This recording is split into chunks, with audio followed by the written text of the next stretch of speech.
Hello, everybody.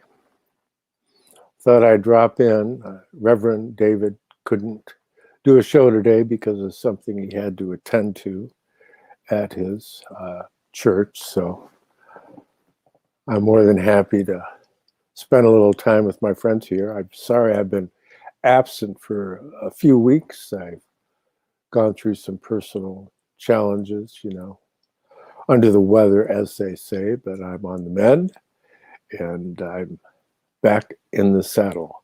And I'd like to dedicate today's show to my dear friend and his recent passing, Christopher Earl Strunk, a truly remarkable individual that I came to know quite well over the last few years and has since passed on to better horizons. And he is one of the most fascinating individuals that I've known over the years. And thank you. Yes, I'm glad I'm feeling better too. And but so he's passed on to, we'll just say he moved on to the kingdom of Prester John and leave it at that. Today I wanted to share with you just a few seed thoughts regarding what is freedom.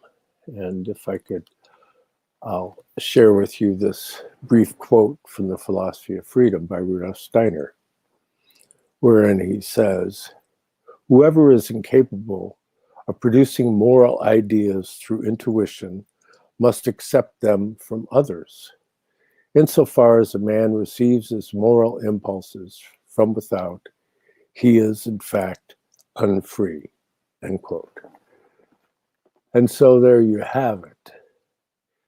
The challenge of the modern era is to be able to become that which represents that moral imagination, moral inspiration, and moral intuition in the human realm, in the ongoing unfoldment of the challenge of participating in the evolution that leads to mankind passing to the realm of the spirits of freedom and love. And of course,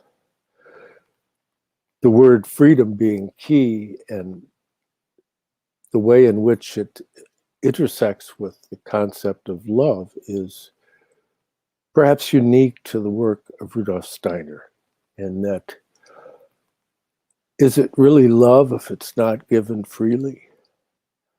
That's begs the question.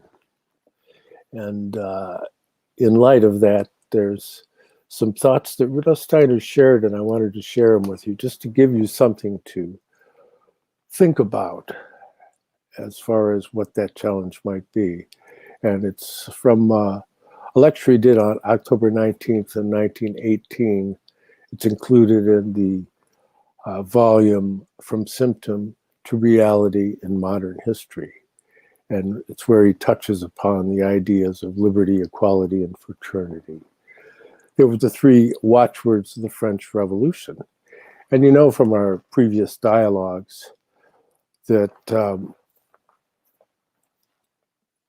part of the difficulty in assessing the French Revolution is the fact that it was kind of a turning point in the whole idea of that there is this secular realm and that one can find fulfillment just within the earthly realm, which was the confusion that was the result of the French Revolution, and that they confused realms of being because they didn't have an understanding of the threefold nature of the individual, which relates to the psychic life or the life of soul, the spiritual life, and the community life or the life of the realm of the body, the physical body. So you have body, soul, and spirit.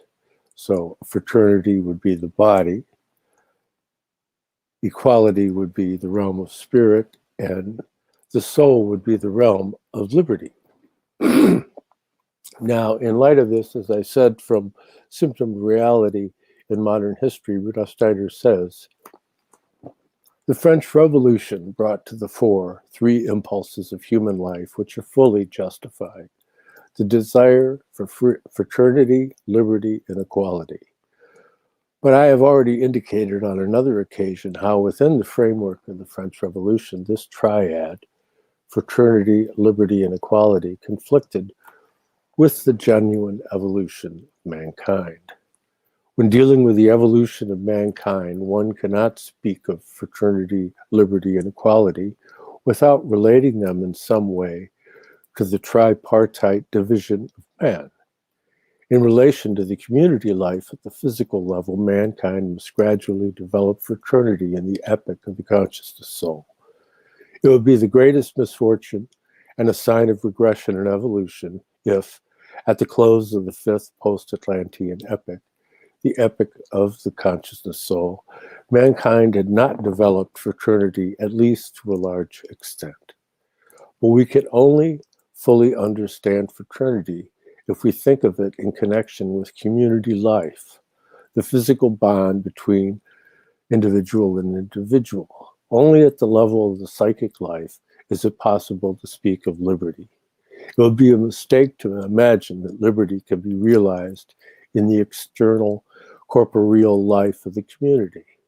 Liberty, however, can be realized between individuals at the psychic level, which is the soul level. One must not envision man as a hybrid unity and then speak of fraternity, liberty, and equality. We must realize that man is divided into body, soul, and spirit, that men only attain to liberty when they seek to become inwardly free in their soul life, and can only be equal in relation to the spirit. That which lays hold of us spiritually is the same for all. Men strive for the spirit because the fifth post-Atlantean epoch, the era of the consciousness soul, strives for the spirit self. And in this aspiration to the spirit, all men are equal, just as in death all men are equal, as the popular adage says. But if one does not apportion fraternity, liberty, and equality rightly amongst these three different vehicles of man, but simply assigns them indiscriminately, saying, man shall live fraternally on earth, he shall be free and equal, then only confusion results. And so that's where we're living right now, is the world of confusion, because the leaders here in the West, they'd like us to think that the whole existence of mankind is economics, and that everything becomes within the rules of trade and all of that. And so that's really a confusion of expression. And in understanding that more deeply, we have to be able to try and extricate ourselves from the type of thinking, the shadow thinking that leads one to that kind of a result. And in past talks, I've shared with you ideas concerning the way in which mankind has evolved, beginning in the 6th century BC through what we can call the philosophical era that's basically run its course, that the ideas of philosophy began at a certain point in time, and they reached their culmination. They reached their culmination in recent history, in that there's not a whole lot more that can be gleaned from attempting to achieve through shadow thinking, through abstract thinking, the types of ideas that are going to enable the unfoldment of these spiritual and soul principles of which Rudolf Steiner is here referring. And so, in light of this, in the lecture series I've made reference to before, Man in the Light of Occultism, Theosophy, and Philosophy, he makes the point in the last 2 lectures of the series, specifically that this philosophical approach was necessary for mankind to come into a relationship with the physical world that went beyond the old atavistic clairvoyant relationship, and that we became truly worldly beings during the period of ancient Rome.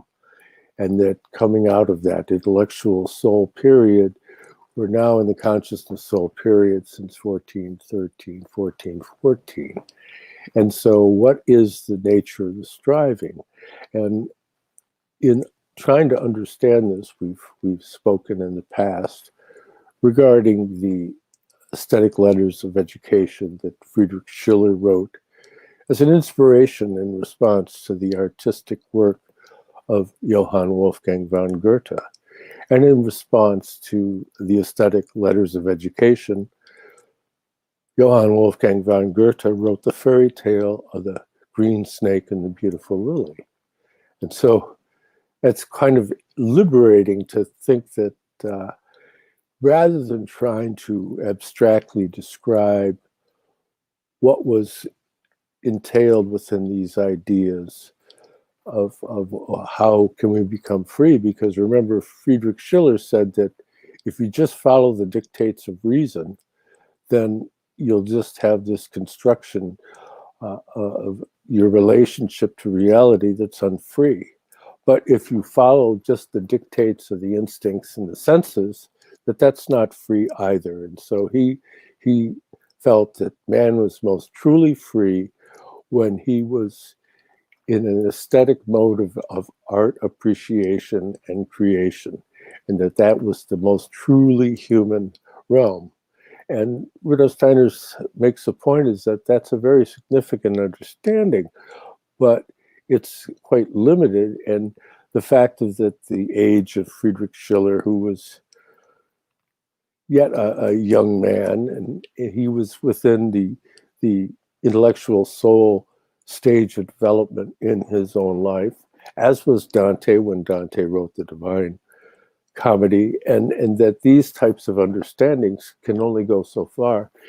And you see Rudolf Steiner describing how Goethe was able to take it and go a step further, but he did it artistically in the fairy tale of the green snake and the beautiful lily. And you can find people reciting those wonderful concepts of Goethe's. Here also there's the Goethe's Secret Revelation volume that was published by us at the Mayflower Bookshop back in the late 70s, where Rudolf Steiner talks about it, some of his earliest lectures. And so in getting a grounding of this, Rudolf Steiner said that Goethe took it as far as he could within the realm of imagination and artistically expressing the threefold nature of being with the three kings that are part of the central storyline in the fairy tale, the green snake and the beautiful lily. But he left it to the realm of poetic imagination for one to come to a relationship with these ideas. And Rudolf Steiner said that's incredibly insightful. I mean, I'm paraphrasing what he pointed at, that Goethe was pointing at something that was of the future. And so now we're living in that future. We have to be able to take up this task. And it's interesting, though, that Rudolf Steiner said that really the path into the future, and again, I paraphrase, that it's artistic, and that the key to understanding the soul and spirit development of the future lies, in a certain sense, in a very real sense, within the realm of music and within the realm of the arts in general. And so when you look at Rudolf Steiner's career himself, making it an artistic expression, and that's the most free way in which one could elaborate some of these concepts so that it just doesn't become frozen in some kind of a belief system. And that was not what he wished to accomplish, which is, again, embodied in the quotation I read in the beginning from the Philosophy of Freedom. And again, I'll read that. Whoever is incapable of producing moral ideas through intuition must accept them from others. Insofar as a man receives his moral principles from without, he is in fact unfree. And there you have it from the philosophy of freedom. And so that's just some seed concepts I wanted to drop in and visit with you, and hope that you can put some thought into that before we carry on further. And so thank you all for showing up for this little brief interlude.